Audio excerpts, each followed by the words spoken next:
नमस्कार दर्शकों, आज हम जिन पोस्ट की बात करने वाले हैं वो आई हैं आपकी दिल्ली से। ठीक है, दिल्ली में पोस्टिंग होगी आपकी और इसमें जो आपका क्या है कि जो पोस्ट है वो आपकी परमानेंट बेसिस पर है, कॉन्ट्रेक्चुअल बेसिस पर नहीं है। तो काफ़ी अच्छी अपॉर्चुनिटी आपके पास आई है इसमें अप्लाई करने के लिए। सिलेक्शन प्रोसेस की बात करें तो आपका रिटन टेस्ट, इंटरव्यू और स्किल टेस्ट कुछ भी हो सकता है। रिटन टेस्ट तो ऑब्वियसली होगा, बट कुछ पोस्ट बड़े लेवल की हैं जिसमें रिटन टेस्ट के साथ आपका इंटरव्यू होगा बट स्किल टेस्ट नहीं होगा, और दूसरी ऐसी पोस्ट है जिसमें रिटन टेस्ट होगा और उसके साथ इंटरव्यू ना होकर स्किल टेस्ट होगा। तो जानेंगे किन पोस्ट में आपका इंटरव्यू होगा और किन पोस्ट के लिए आपका स्किल टेस्ट होने वाला है। तो आइए शुरू करते हैं कि सबसे पहले जानेंगे इसमें किस इंस्टीट्यूट में आपकी वैकेंसी आई है। तो school of planning and architecture, यहाँ से आपकी ये पोजीशन आई है। परमानेंट बेसिस पर है, ऑनलाइन इसमें आपको अप्लाई करना है। ये आपका क्या है, लिंक है अप्लाई करने के लिए, और ये एक नॉन टीचिंग पोस्ट है। ठीक है, सारी की सारी आपको नॉन टीचिंग पोस्ट मिलेगी।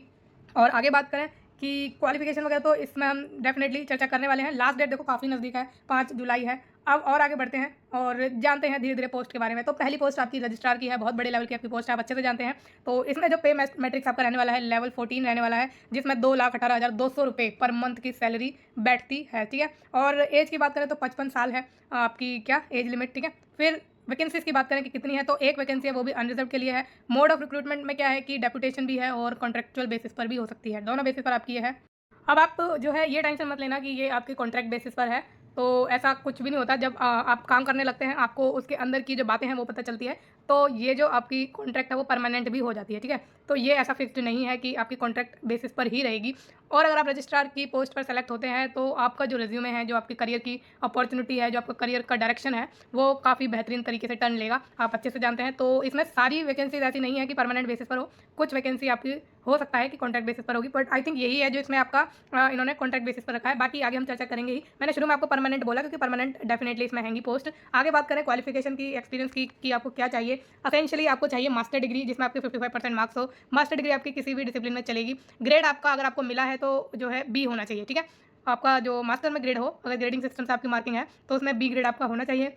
और इसमें आपका 15 साल का एक्सपीरियंस मांगा है एज असिस्टेंट प्रोफेसर, जहाँ पर आपका ग्रेड पे 7,000 रुपये होना चाहिए या उससे अबव होना चाहिए। और 8 साल का एक्सपीरियंस अगर आपका है service in AGP of 8,000 and above including as associate professor along with experience in educational administration, तो ये आपसे इन्होंने एक्सपीरियंस मांगा है। ठीक है, और इसके अलावा अगर आपके पास ये वाला एक्सपीरियंस नहीं है तो इसमें ऑप्शन क्या है आपके पास कि कंपेरेबल एक्सपीरियंस होना चाहिए रिसर्च एस्टेब्लिशमेंट में या फिर और अदर इंस्टीट्यूट में हायर एजुकेशन में। ठीक है, या फिर आपके पास 15 साल का एडमिनिस्ट्रेटिव एक्सपीरियंस होना चाहिए जिसमें से 8 साल आपने डेप्यूटी रजिस्ट्रार या कोई इक्विवेलेंट पोस्ट पर काम किया हो। तो इसमें काफ़ी इन्होंने जो है एक्सपीरियंस का सालों में जो नंबर है काफ़ी बड़ा मांगा है, तो आई थिंक बहुत ही कम कैंडिडेट होंगे जो इसको भर पाएंगे। तो आगे बात करें डिज़ायरेबल की, तो आपका LLB MBA वगैरह है तो आपको इसमें जो है बेनिफिट मिल सकता है।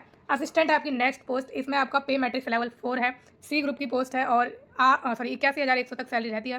फिर टोटल नंबर ऑफ वैकेंसीज की बात करें 5 है, उसमें से 4 जो है अनरिजर्व्ड के लिए, एक आपकी OBC के लिए है, डायरेक्ट रिक्रूटमेंट है। ठीक है, फिर मतलब परमानेंट बेसिस पर है। फिर असेंशियल क्वालिफिकेशन की बात करें तो 12th आपके पास होनी चाहिए या इक्विवेलेंट क्वालिफिकेशन होनी चाहिए। टाइप राइटिंग की स्पीड मांगी है 35 वर्ड पर मिनट इंग्लिश में और 30 वर्ड पर मिनट हिंदी में। ठीक है, इन दोनों में से किसी एक लैंग्वेज की आपको क्या आनी चाहिए, टाइप राइटिंग आनी चाहिए। फिर 5 साल का एक्सपीरियंस भी मांगा है आपसे क्लैरिकल जॉब पर, वो भी किसी रेप्यूटेड ऑफिस में, यानी किसी सरकारी, अगर कोई प्राइवेट है तो वो भी अच्छा खासा होना चाहिए। ठीक है, फिर डिप्लोमा सर्टिफिकेट अगर आपके पास है तो ये आपके लिए बेनिफिशियल रहेगा, जैसे नाइलेट से O लेवल आपने कर रखा है, कंप्यूटर लिटरेसी का कोई सर्टिफिकेट है तो ये आपके बेनिफिट आपको दे सकता है। डिजायरेबल है, आपकी एसेंशियल नहीं है। ठीक है, आगे बात करें तो इसमें आपकी नेक्स्ट पोस्ट है जूनियर असिस्टेंट की, ये भी डायरेक्ट रिक्रूटमेंट है। पे लेवल इसका जो है 2 है, जिसमें 63,200 तक सैलरी रहती है। 4 टोटल वैकेंसी है जिसमें से 3 अनरिजर्व्ड के लिए है और एक आपकी SC के लिए है। इसमें एज लिमिट 27 साल है, रिलैक्सेशन मिल जाएगा कैटेगरीज को। फिर आपकी एक चीज़ मैंने यहाँ बताई नहीं है, जो असिस्टेंट की पोस्ट है उसमें 30 साल एज लिमिट है। ठीक है, कैटेगरीज को डेफिनेटली इसमें मिलने वाला है क्या, रिलैक्सेशन एज का।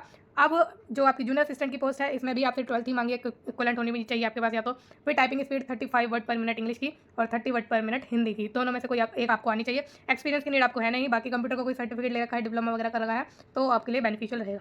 आगे चलें आपकी लास्ट पोस्ट है ड्राइवर की, 2 लेवल है इसका पे। ठीक है, पे लेवल और एक वैकेंसी अनरिजर्व के अंदर और डायरेक्ट रिक्रूटमेंट है। 12th मांगी है आपसे, 2 साल का एक्सपीरियंस मांगा है, कार या फिर स्टेशन वैगन ड्राइवर का और वैलिड ड्राइविंग लाइसेंस आपके पास होना चाहिए। Of light traffic vehicle in reputed organisation, knowledge होनी चाहिए आपको कार मैकेनिज्म की। 1 साल का अगर आपके पास एक्सपीरियंस है लीडिंग वर्कशॉप का तो आपको इसमें बेनिफिट मिल सकता है, डिजायरेबल है, सिलेक्शन में बेनिफिट मिल सकता है। ठीक है, आगे बात करें और जनरल इंस्ट्रक्शन आपको यहाँ पे कुछ दी हुई है, लास्ट डेट मैंने आपको बता ही दिया। एप्लीकेशन फीस इसमें लगेगी आपकी ग्रुप A की जो पोस्ट है उसमें 2.5 सॉरी 2,500 रुपये लगेगी जनरल को, और ओबीसी एंड ईडब्ल्यूएस कैंडिडेट को। SC ST PWD women candidate को कोई भी फीस नहीं देनी है, फुली एग्जेम्प्टेड है।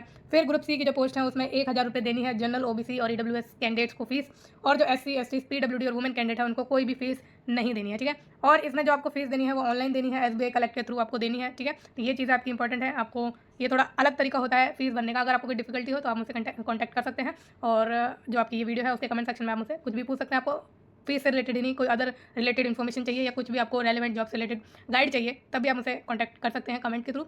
और चलिए आगे चलते हैं। कैंडिडेट में must ensure that he she fulfil the eligibility criteria. Definitely आपको एलिजिबिलिटी क्राइटेरिया पर ध्यान देना है कि आप उसमें जो है क्वालिफाई करते हो, एलिजिबल हो। सेल्फ अटेस्टेड कॉपी होनी चाहिए एवरी रिक्वायर्ड डॉक्यूमेंट की, जो कि अटैच हो, अपलोडेड हो समर्थ पोर्टल पर, जो आप ऑनलाइन अप्लाई करेंगे उस पर सेल्फ अटेस्ट करके करना, ठीक है। ध्यान रखना, काफ़ी कैंडिडेट ऐसे होते हैं जो बिना सेल्फ अटेस्ट कर देते हैं, उनका फॉर्म रिजेक्ट हो जाएगा। ध्यान से सुन लीजिए, सेल्फ अटेस्ट ही करना है आपको, ठीक है। और जो भी एम्प्लॉयमेंट में भी लगे हुए हैं, एम्प्लॉयड हैं, ठीक है, उनको नो ऑब्जेक्शन सर्टिफिकेट लाना है अपने जो भी आपकी अथॉरिटी है उससे, ठीक है। फिर नेक्स्ट बात करें सिलेक्शन की, तो इसमें आपको परफॉर्मेंस आपकी जैसी होगी इंटरव्यू, रिटन टेस्ट और स्किल टेस्ट में, उस हिसाब से रिस्पेक्टिव पोजीशन के अकॉर्डिंग आपको सेलेक्ट किया जाएगा। जैसे कि मैंने आपको शुरू में ही बताया, रिटन टेस्ट आपका होगा, उसके साथ इंटरव्यू हो सकता है या फिर स्किल टेस्ट हो सकता है, ठीक है। तो इन दोनों में से कोई एक आपका हो सकता है, रिटन टेस्ट तो डेफिनेटली होगा ही होगा। तो ये हो गई आपकी चीज़ है, और स्कीम ऑफ एग्जामिनेशन वगैरह वो आपको वेबसाइट पर मिल जाएगी, है ना। फिर ये आपका क्या है, school reserve right to fix the criteria screening application, तो ये अपने अकॉर्डिंग करेंगे कि आपको रिटन टेस्ट देना है, इंटरव्यू देना है, जो भी ये सही समझेंगे उस हिसाब से, है ना। फिर एज रिलैक्सेशन मिल ही जाएगा SC वगैरह को और पीडब्ल्यूएस एक्स सर्विसमैन को भी। आगे बात करते हैं, और TAD आपको नहीं दिया जाएगा कोई भी एग्जाम या इंटरव्यू को अटेंड करने के लिए। अगर आपको कोई क्वारी है, डिफिकल्टी है, कुछ भी है, तो आप इस मेल पर मेल कर सकते हैं। लास्ट डेट मैंने आपको बता दी क्या है, ठीक है। तो ये आपकी होगी नोटिफिकेशन पूरी। अगर आप चाहते हैं कि आपको इसमें कुछ भी गाइड चाहिए, ठीक है, कुछ भी आपको पूछना है, अगर मेरा कुछ बताना रह गया है, कुछ भी आपको डाउट आ रहा है, तो आप मुझसे कमेंट में पूछ सकते हैं।